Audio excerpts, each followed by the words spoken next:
ഞാൻ ഉണ്ടാക്കിയ ചിക്കൻ കറി, ഞാൻ ഉണ്ടാക്കിയ വെളിച്ചെണ്ണ അപ്പം ഉണ്ടാക്കിയത്.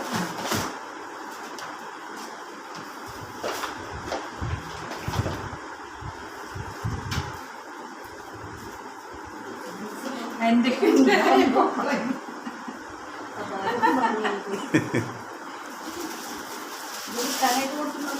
ഏയ് കുമ്പളങ്ങയും ചിക്കനും.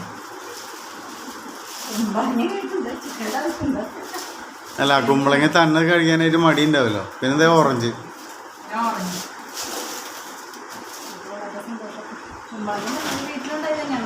ആ നമ്മുടെ വീട്ടിലത്തെയാ ചേച്ചിയാണ് എൻ്റെ ആള്. കുമ്പളങ്ങ ഞാൻ കൃഷി ചെയ്യുന്ന വിത്തിട്ടുണ്ടായതാ. അത് ചട്ടിയില് വിത്തിട്ട് വെച്ചു. അത് കുറച്ചിട്ട് വെച്ചാൽ ഒരെണ്ണം മുളച്ച് ഞാൻ ഇതിനേക്കാളും വലുതുണ്ടായിരുന്നു, ഇതിനേക്കാളും വലിപ്പത്തിലുണ്ടായിരുന്നു.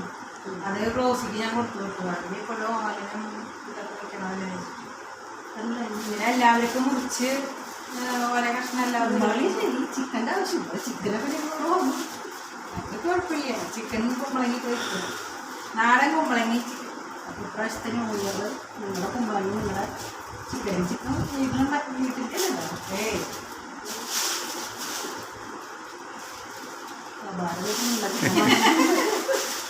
അല്ല കിരണൊക്കെ കഴിക്കണമെങ്കിൽ ഇത്തിരി വലിയ ചിക്കൻ വേണ്ടേ?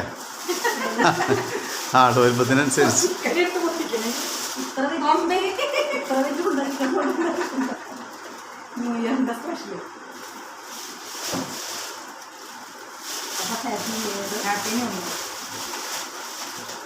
അത് ചേച്ചി തരാനായിട്ടും പറഞ്ഞു.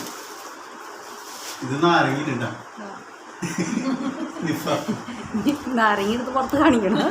അല്ല അല്ലൊന്ന് പുറത്തേക്ക് ഇങ്ങനെ കവർ വേണമെങ്കിൽ തുറന്ന് കാട്ടിക്കണം.